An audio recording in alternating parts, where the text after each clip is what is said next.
My daughter gave me a brand new tablet for my 68th birthday. I brought it to my grandson's house to ask how to use it. He's a cybersecurity analyst. He looked at it for 5 minutes. Then his face went white. "Grandpa," he said quietly, "we need to call the police. Someone installed spyware on this before you even opened the box." I didn't believe him. I couldn't. It was a gift from my daughter. But 11 days later, when I discovered what she was really planning, I realized that birthday present was never a present at all. It was a weapon designed to take everything I had, including my freedom. Hello, friends. Thanks for joining us today at Golden Vengeance. If this story resonates with you, please hit that like button and subscribe to stay connected with more real-life tales of betrayal and justice. Drop a comment below telling us where you're watching from. We love hearing from our community across Canada and around the world. Quick note, while some details have been changed to protect privacy, the lessons and warnings in this story are very real. Any similarity to actual names or places is purely coincidental. I turned 68 on a Saturday in late October, and the Ontario autumn had already stripped most of the trees bare. I woke up alone in my house in Oakville, same as I'd been waking up for the past 4 years since Margaret passed. The coffee maker clicked on at 7, and I shuffled to the kitchen in my old University of Toronto sweatshirt, the one Margaret always said made me look like a retired professor. Which I was, I suppose. 32 years teaching high school history before I finally hung up the chalk. My phone sat quiet on the counter. No messages. At my age, birthdays aren't exactly celebrated anymore. They're just milestones you're grateful to reach. Around noon, the doorbell rang. My daughter Evelyn stood on the porch holding a large gift bag with a bright yellow bow. She was smiling, that careful smile she'd been wearing for the past year, ever since she started dating that man. "Happy birthday, Dad." She stepped inside and handed me the bag. "I wanted to get you something special this year." I pulled out a sleek tablet, still sealed in its box. One of those expensive ones with the big screen. Must have cost her $800 at least. "Evelyn, this is too much. You deserve it." She kissed my cheek. "Mom always said you needed to get with the times. Now you can video call me, read your books, check your investments. Everything in one place." I held the box and felt something crack open in my chest. She remembered. After everything, after Margaret's death, after my retirement, after all the distance that had grown between us, my daughter remembered my birthday. I wasn't in that kitchen anymore. I was standing in our old backyard in Burlington, 30 years ago. Evelyn was 8, running toward me across the grass with a homemade card in her hand. She'd drawn a picture of us together, stick figures holding hands under a yellow sun. "I made this for you, Daddy," she'd said, breathless and grinning, "because you're the best dad in the whole world." Margaret had watched from the deck, one hand on her pregnant belly. Our son Michael would arrive 3 months later. Everything was ahead of us then. Everything was possible. The memory dissolved. I was back in my kitchen, 68 years old, holding a tablet I didn't know how to use. "Thank you, sweetheart," I said.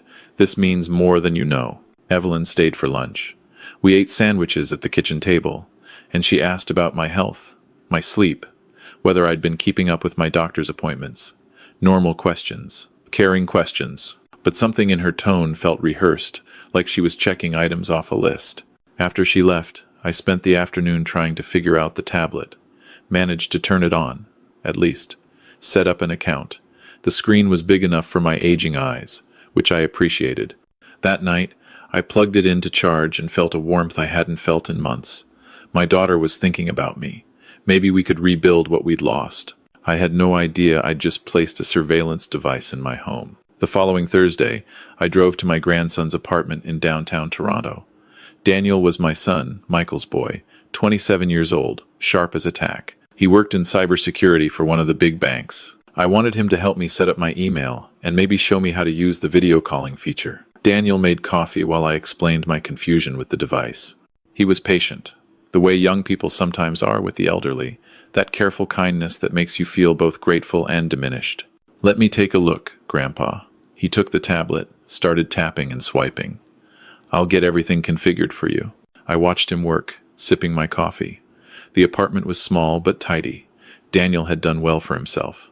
His father, my son Michael, lived out in Vancouver with his wife and 2 kids. We talked on the phone every few weeks, but the distance made things difficult. Daniel's expression changed. I noticed it immediately, the slight tightening around his eyes, the way his thumb stopped moving. "Grandpa, where did you get this?" "Your Aunt Evelyn. Birthday present." He didn't respond, just kept staring at the screen, tapping through menus I couldn't follow. "Daniel? Everything all right?" He looked up at me, and I saw something I'd never seen before in my grandson's face. Fear. "Did Aunt Evelyn set this up for you, before she gave it to you?" "I don't think so. It was sealed in the box." "It wasn't." His voice was flat. "Someone configured this before you opened it, and they installed monitoring software. Professional grade, the kind we see in corporate espionage cases." My coffee went cold in my hands. "What are you saying?" Daniel set the tablet down carefully, like it might explode. "I'm saying someone can see everything you do on this. Every website you visit, every password you type, every email you send. They can activate the camera and microphone remotely. They can watch you, Grandpa, listen to you, in your own home." The room tilted. I set down my mug before I dropped it. "That's not possible." "Evelyn gave me this. My daughter." Daniel's jaw tightened. "I know what I'm looking at. I do this for a living. This software didn't install itself. Maybe it was the manufacturer. Some kind of defect." "No." He shook his head. "This is deliberate. Someone specifically configured this device to monitor you before it was wrapped in that birthday paper." I stared at the tablet on his coffee table. It looked so innocent. Just glass and metal and circuitry. A gift from my daughter. What do I do? Daniel was already reaching for his phone. "We call the police." Detective Sarah Chen was in her mid-40s with a no-nonsense demeanor and eyes that had seen too much. She met us at the Toronto Police Service's Financial Crimes Unit the next morning. Daniel had made copies of everything he'd found on the tablet before we came. She examined his documentation carefully, asking technical questions I couldn't follow. Daniel answered each one with the precision of someone who testifies in court regularly. "Mr. Morrison," she said finally, turning to me, "your grandson is correct. This device was configured as a surveillance tool before you received it. Whoever did this has access to everything. Your location, your communications, your financial information, if you've accessed any banking sites." I hadn't. Thank God for my technological incompetence. "What does this mean?" I asked. "What do I do?" Chen leaned back in her chair. "First, I need to ask you some questions. Does anyone have a financial motive to monitor you? Do you have significant assets? Life insurance? Property?" I thought about it. My teacher's pension wasn't extravagant, but it was steady. The house in Oakville was worth close to $2 million in today's market. Margaret and I had been good savers. I had investments, RRSPs, a paid-off house, and yes, a life insurance policy, $750,000. The beneficiary was supposed to be split between my children, Evelyn and Michael. "I'm comfortable," I said carefully. "Not wealthy, but comfortable." Chen nodded like she'd expected this answer. "Mr. Morrison, I'm going to be direct with you. In my experience, when family members install surveillance equipment on elderly relatives, it's rarely innocent curiosity. There's usually a larger plan in motion." Elderly relatives. The words stung. Is that what I was now? An elderly relative to be monitored and managed? What kind of plan? Financial exploitation, guardianship fraud, power of attorney abuse. She listed them matter-of-factly. Someone wants access to your assets, and they're building a case to get it. Daniel put his hand on my arm. "Grandpa, who gave you this tablet?" I couldn't say it. Couldn't make my mouth form the words. Chen said them for me. "Your daughter, Evelyn Morrison." I drove home in a daze that afternoon. The tablet sat in a police evidence bag in Detective Chen's office. She'd asked me to wait before confronting anyone, to let them investigate properly. "Act normal," she said. "Don't let them know you know." I parked in my driveway and sat there for a long time, staring at the house Margaret and I had bought 40 years ago. We'd raised our children here, celebrated holidays, birthdays, graduations. Margaret had planted the rose bushes by the front door the year Evelyn was born. My daughter, my firstborn child, the little girl who'd made me Father's Day cards out of construction paper and dried macaroni. The teenager I'd coached through heartbreak and helped with homework. The woman who'd held my hand at Margaret's funeral and told me everything would be all right. That woman wanted to surveil me, monitor my life. For what? I went inside, made dinner I couldn't taste, and went to bed early. I didn't sleep. I just lay there in the dark, staring at the ceiling, listening to the house creak and settle around me. The call from Detective Chen came 3 days later, on a Tuesday morning. "Mr. Morrison, are you sitting down?" I lowered myself into the kitchen chair. "I am now. We've been investigating your daughter's recent activities. Financial records, communications, known associates." She paused. "Are you aware that Evelyn has been in a relationship with a man named Victor Reinhold?" The name was familiar. Evelyn had mentioned him once or twice, casually, the way you mention a new coworker or neighbor. "She's dating someone. I've never met him. Victor Reinhold has a criminal record in British Columbia. Fraud. Elder financial abuse. He served 18 months in a provincial correctional facility after exploiting a 73-year-old woman in Victoria. Got her to sign over power of attorney, then drained her accounts, nearly $200,000. My hands started shaking. "That's not all," Chen continued. "We've subpoenaed some documents. Mr. Morrison, did you recently change the beneficiary on your life insurance policy?" "No. According to Canada Life, the beneficiary was changed 7 months ago. Your son Michael was removed entirely. Evelyn is now the sole beneficiary for the full $750,000. The kitchen spun. I gripped the table edge. "I never signed anything. We suspected as much. The signature on file doesn't match your known samples. Someone forged your name." I couldn't speak, couldn't breathe. "There's more. We found evidence that someone has been making inquiries about guardianship proceedings in Ontario. Specifically, about having you declared mentally incapable of managing your own affairs." Mentally incapable. The words hit like a physical blow. "On what grounds?" "That's what we need your help to find out.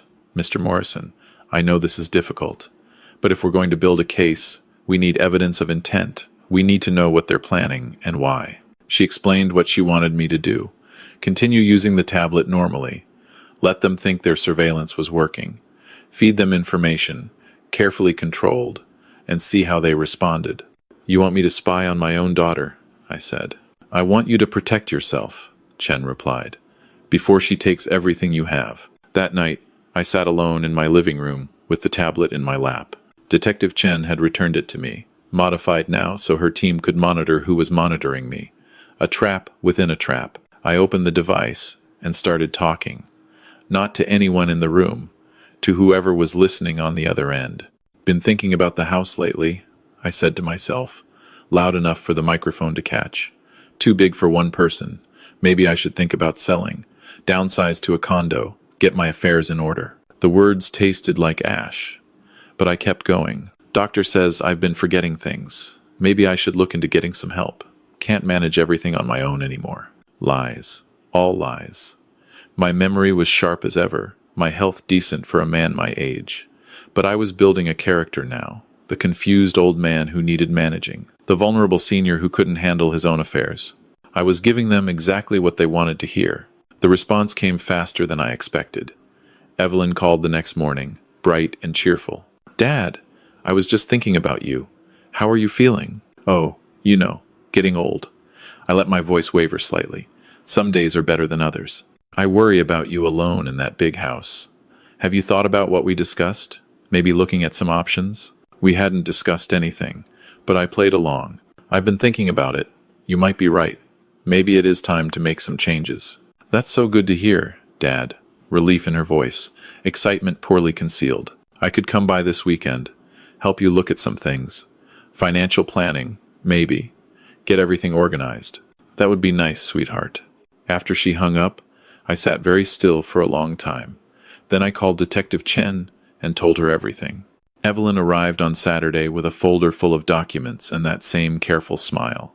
She spread papers across my kitchen table while I made tea, playing the role of the forgetful father who needed guidance. "I've been doing some research," she said. "There are some wonderful retirement communities near here. Full service. They handle everything for you." I looked at the brochures. Assisted living facilities, memory care units, places where they warehouse the elderly until they stop being inconvenient. "And I talked to a lawyer friend," she continued, "about setting up a power of attorney. Just in case. So someone can help you manage things if you ever need it." "Power of attorney," I repeated slowly, as if the concept was foreign to me. "It's just paperwork. A precaution." She slid a document toward me. "You'd still be in control. I'd just be able to help if you needed it. I looked at the form.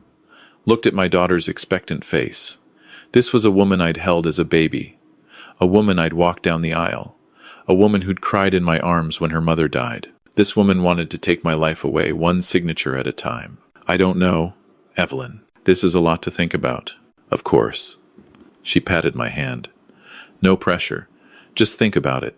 We can talk more next week. After she left, I photographed every document she'd brought. Sent them to Detective Chen. Then I went to the basement and did something I should have done weeks ago. I started looking through my own files. The filing cabinet had belonged to Margaret. She'd been the organized one, keeping records of everything, insurance policies, tax returns, property documents.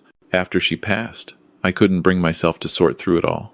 I just left everything as it was, a shrine to her orderly mind. Now I went through it systematically, box by box, folder by folder. I found what I was looking for in the back of the bottom drawer, a manila folder that didn't match Margaret's careful labeling system. No label at all, actually. Just a plain folder, stuffed between old utility bills. I opened it on the workbench, and my blood went cold.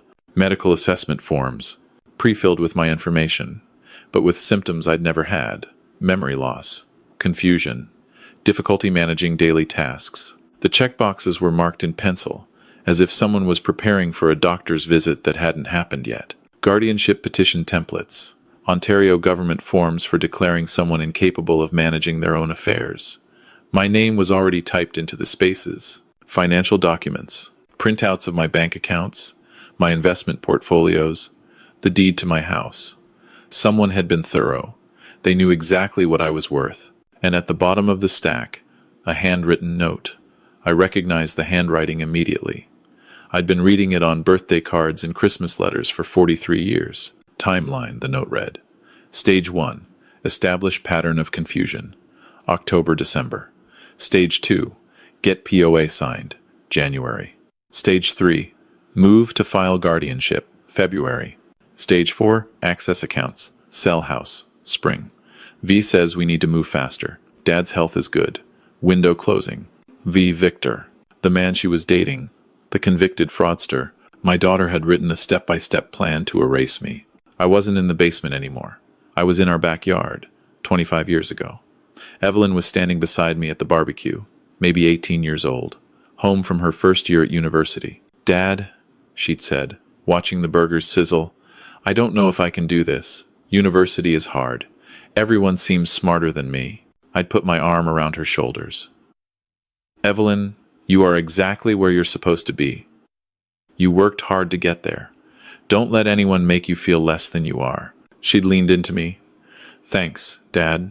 I don't know what I'd do without you. You'll never have to find out. The memory shattered. I was back in the basement, holding papers that proved my daughter wanted to destroy me. I gathered everything carefully, photographed each page. Then I called Detective Chen. I found their plan, I said. Everything, timeline and all. The next 2 weeks were the longest of my life. Detective Chen coordinated with her team, gathering additional evidence, monitoring Evelyn's communications through legal channels, building a case that would hold up in court. I continued playing my role, the confused old man, the vulnerable senior who needed help. Evelyn came by twice more. Each time, she pushed a little harder, brought more documents, asked more questions about my finances, my health, my plans for the future. You seem tired lately, Dad, she said during her second visit. More forgetful than usual. I hadn't been forgetful at all. But I nodded sadly. Maybe you're right. Maybe it is time to let someone else handle things. Her eyes lit up.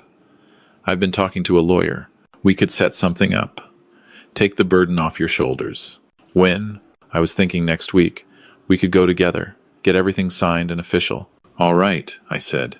Let's do it. She hugged me on the way out, longer than usual. This is for the best, Dad. You'll see. I watched her drive away and felt nothing but cold. That night, I got a message from Detective Chen. They'd intercepted a conversation between Evelyn and Victor. The recording was muffled, but the content was clear. He's going to sign next week, Evelyn's voice said. The power of attorney. Everything. Good. Victor's voice was smooth, professional. Once you have POA, we move to the next phase. Guardianship application. capacity assessment. By spring, you'll have full control. And then? And then we liquidate. The house alone is worth nearly $2 million. His investments, another $800,000. Life insurance, when the time comes. A pause.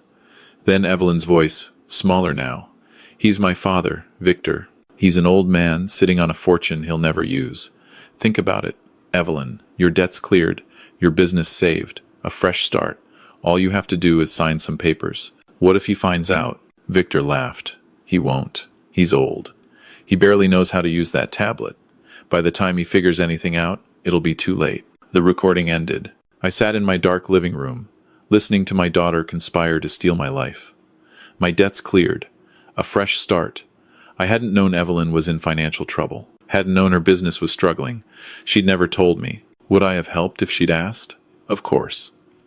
I would have given her anything she needed. I was her father. But she hadn't asked.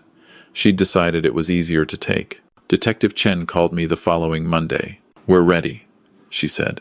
The meeting with the lawyer. We'll be there. I drove to the law office on Wednesday morning, my hands steady on the wheel. Evelyn was waiting in the parking lot, beaming. Ready to get this done, Dad. Ready as I'll ever be. We went inside together. The office was on the 3rd floor, a small firm that handled estate planning and family law. Evelyn had chosen it. I wondered how much Victor had paid the lawyer to look the other way. The receptionist led us to a conference room. A man in a gray suit was already waiting. He introduced himself as Robert Crane, Evelyn's legal contact. Mr. Morrison, he said warmly. So good to finally meet you. Evelyn has told me so much about you. Shall we get started? He spread documents across the table. Power of attorney forms, banking authorizations, healthcare directives, everything someone would need to take complete control of another person's life. If you'll just sign here, Crane said, pointing to a line on the first page. And here, and initial here. I picked up the pen, looked at the papers, looked at my daughter's expectant face. Before I sign anything, I said quietly, I'd like to understand exactly what I'm agreeing to. Evelyn's smile flickered. It's just standard stuff, Dad. We went over this. Did we? I set the pen down. Because I don't remember discussing how you planned to have me declared mentally incapable, or how you changed my life insurance beneficiary without my knowledge, or how your boyfriend Victor served time for doing exactly this to another family. The color drained from Evelyn's face. Dad, I don't know what you're talking about. The conference room door opened. Detective Chen walked in, followed by 2 uniformed officers. Evelyn Morrison, Chen said. You're under arrest for fraud, forgery, and conspiracy to commit elder abuse. You have the right to retain and instruct counsel without delay. Evelyn stood up so fast her chair fell backward. This is insane. Dad, tell them this is a mistake. I looked at my daughter, at the panic in her eyes, at the woman she'd become. It's not a mistake, I said. I've heard everything, Evelyn. The phone calls with Victor. Your plans for my house, my savings, my insurance. I know about the timeline you wrote. I know about all of it. That's not. Victor made me. She started crying. Daddy, please. I was in trouble. I owed money. Victor said this was the only way. I never wanted to hurt you. The officer took her arm. She struggled for a moment, then went limp. Daddy, she said again, the word broken now. Please. I'm your daughter. I thought about the little girl in the backyard, the teenager I'd helped with homework, the woman at Margaret's funeral. My daughter would have asked for help, I said. My daughter would have trusted me. You decided I was worth more as a victim than a father. They led her out. I stayed in the conference room, alone with the unsigned documents and the echo of her crying. They arrested Victor Reinhold that afternoon at his apartment in Mississauga. He tried to run, made it as far as the elevator before officers caught him. Apparently he'd been packing, preparing to disappear once the power of attorney was signed. The investigation took months. By winter, the full scope of their scheme was clear. Victor had been targeting vulnerable seniors for years, using romantic relationships to find accomplices with family connections to wealth. Evelyn wasn't his first partner. She was just his most recent. My daughter owed Victor $230,000. Failed business loans, gambling debts she'd hidden from everyone. Credit cards maxed out to keep up appearances. Victor had paid off her most pressing creditors, then demanded repayment in a currency he preferred, access to her family's assets. My assets, my life, my freedom. The trial was in April. I didn't attend. I couldn't sit in that courtroom and watch my daughter be judged, even if she deserved it. Victor received 7 years in federal prison. Fraud, conspiracy, exploitation of a vulnerable person. His previous record worked against him. Evelyn received a suspended sentence. 2 years of probation, full restitution of the money she'd taken from my accounts, a permanent record that would follow her forever. The judge cited her cooperation with investigators and her lack of prior criminal history. I filed a restraining order afterward. No contact, no calls, no letters. I changed my life insurance beneficiary to my son Michael and my grandchildren. Updated my will, changed all my passwords and account numbers. Daniel helped me set up new security systems. Cameras at the doors, alerts on my financial accounts. The paranoid precautions of a man who learned too late that trust can be a weapon. My son Michael flew in from Vancouver that summer. We sat on my back deck, watching the sun set over the garden Margaret had planted so many years ago. "I can't believe Evelyn would do this," he said. "I keep thinking there must be some explanation." "There is an explanation," I said. "Desperation, debt, a manipulative man who made it seem easy. None of it excuses what she did. But I understand how it happened. Do you miss her?" I thought about it for a long time before answering. I miss who she was, or who I thought she was. The woman who planned to take my freedom. I don't know her at all. Michael put his hand on my shoulder. We sat there until the stars came out. I turned 69 alone. No gifts this year. I preferred it that way. The house feels different now. Quieter. I've thought about selling, starting fresh somewhere without memories in every room. But Margaret's roses still bloom every spring. The kitchen still smells like her cooking on Sunday mornings if I close my eyes and remember hard enough. Some mornings I wake up and forget what happened. For a few seconds, everything is normal. Then I remember, and the weight settles back onto my chest. If you've stayed with me this far, I need you to know something. I'm not sharing this story for sympathy. I'm sharing it because it could happen to anyone.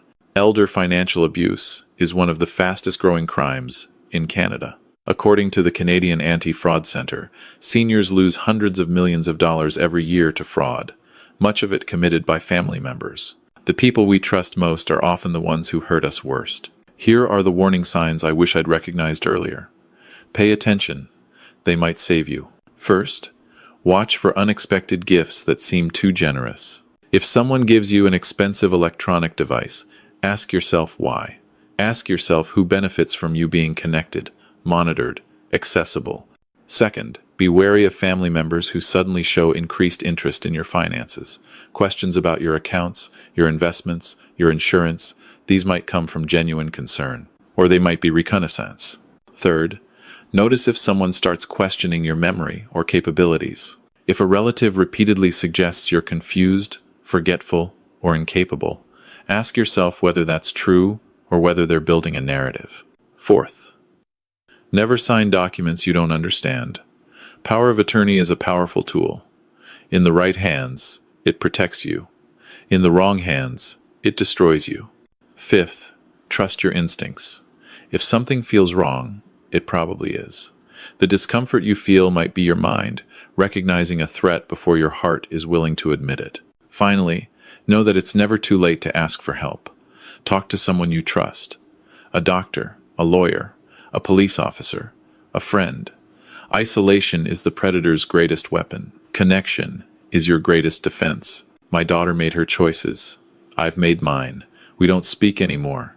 I don't know if we ever will. Some nights I still dream about that little girl in the backyard, the one who made me birthday cards out of construction paper. I wake up reaching for a past that doesn't exist anymore. But I'm still here, still standing, still free. That's something. Maybe that's enough. If you're watching this video, wherever you are, whoever you are, learn from my story. Protect yourself. Protect the people you love. And remember that sometimes the greatest threat comes wrapped in birthday paper from someone who calls you dad. Stay safe out there. And thank you for listening to an old man's story.